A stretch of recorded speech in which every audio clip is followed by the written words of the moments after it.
നിങ്ങളുടെ ഭാര്യ തങ്കമാണല്ലോ. അതെ. അപ്പൊ തങ്കം തന്നെയാണ് എൻ്റെ കയ്യിൽ കാശ് വാങ്ങിയത്. ഞാൻ വിളിക്കാം. തങ്കം, തങ്കം. എന്തോ? ഇങ്ങോട്ട് വന്നേ.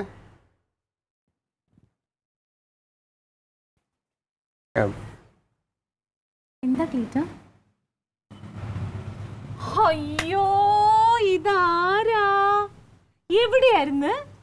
പൈസയും കൊണ്ട് ഞാൻ എന്തോരം നടന്നത് അറിയാവോ? പൈസ തരാൻ വേണ്ടി തന്നിട്ടുണ്ടെങ്കിൽ അത് കറക്റ്റ് ആയിട്ട് തിരിച്ച് മേടിക്കാൻ പഠിക്കണം. അല്ല പിന്നെ നിങ്ങൾക്ക് എൻ്റെ വീട് അറിയാലോ. കാശ് വാങ്ങിക്കാൻ വേണ്ടി വീട്ടിലല്ലേ വന്നത്.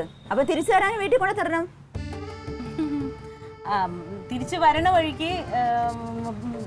വഴിക്ക് വേറൊരു വഴിക്ക് പോകേണ്ടി വന്നു എനിക്ക്. അതുകൊണ്ടാണ് കുറെ ഒരുപാട് തിരക്കുകൾ ഉണ്ടായിരുന്നു.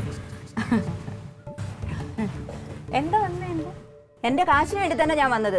എത്ര പ്രാവശ്യം നിങ്ങളെ ഞാൻ ഫോൺ വിളിച്ചു, നിങ്ങൾ എന്താ ഫോൺ എടുക്കാത്തത്? ഫോൺ വിളിച്ചായിരുന്നോ? ഫോൺ വിളിച്ചത് ഞാൻ അറിഞ്ഞില്ല. കടം മേടിച്ചവരുടെ ഫോൺ വരുമ്പോൾ മാത്രമേ അറിയാതെ ഉള്ളൂ. ഇപ്പോ പൈസ ഞാനൊരു തിങ്കളാഴ്ച, അടുത്ത തിങ്കളാഴ്ച തരാം.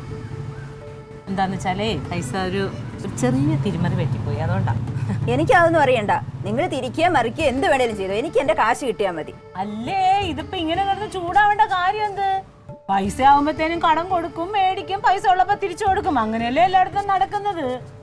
ഇതിപ്പോ എന്താ സംഗതി എന്ന് വെച്ചാല്, എന്നെ സംബന്ധിച്ചിപ്പോ എനിക്ക് ഒരുപാടൊന്നും ഉണ്ടാക്കാനുള്ള കഴിവില്ല. അപ്പൊ നമ്മൾ ഇച്ചിരി അധികം ഉള്ള സ്ഥലത്ത് നിന്ന് നമ്മൾ ഇച്ചിരി ഇങ്ങെടുക്കും. അതൊരു തെറ്റാണോ ക്ലീറ്റോ? തെറ്റല്ല. ഇനിയിപ്പൊ നിങ്ങൾക്ക് എന്റെ കയ്യിൽ നിന്ന് തന്നെ പൈസ വേണമെന്ന് നിർബന്ധമാണെങ്കിൽ 2-3 ദിവസം വെയിറ്റ് ചെയ്യേണ്ടി വരും. എനിക്ക് കുറച്ച് പൈസ വരാനുണ്ട്. വരാനുണ്ട്. അപ്പ തരും. ഇപ്പൊ തന്നെ വേണമെന്നുണ്ടെങ്കിൽ ക്ലീറ്റോ തരും. കൊടുക്ക് ക്ലീറ്റോ. ഞാൻ തരാം, വരാനുണ്ടല്ലോ, അന്നേരം തരാം.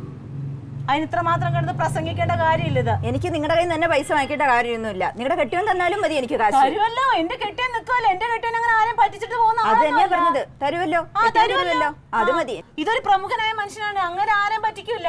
നിങ്ങളുടെ കയ്യിൽ നിന്ന് പൈസ മേടിച്ചിട്ടുണ്ടെങ്കിൽ അതങ്ങ് തരും, അങ്ങ് കൊടുത്തേക്കും ക്ലീറ്റോ. ഞാൻ തന്നേക്കാം, എനിക്ക് വരാനുള്ള പൈസ വരുമ്പോ തന്നേക്കാം. ഇപ്പൊ മതിയായല്ലോ, കിട്ടിയല്ലോ. മതി, എനിക്ക് കാശ് കിട്ടിയാൽ മതി. ഞാൻ പറഞ്ഞല്ലോ. അതിനിവിടെ കിടന്ന് ഇങ്ങനെ ബഹളം ഉണ്ടാക്കിയിട്ട് എന്താ കാര്യം? എന്തൊരു പെണ്ണും വിളിയാണ് അവര്. കൊടുത്ത കാശ് തിരിച്ചു വയ്ക്കുമ്പോ ഇങ്ങനെയാണോ പറയുന്നത്?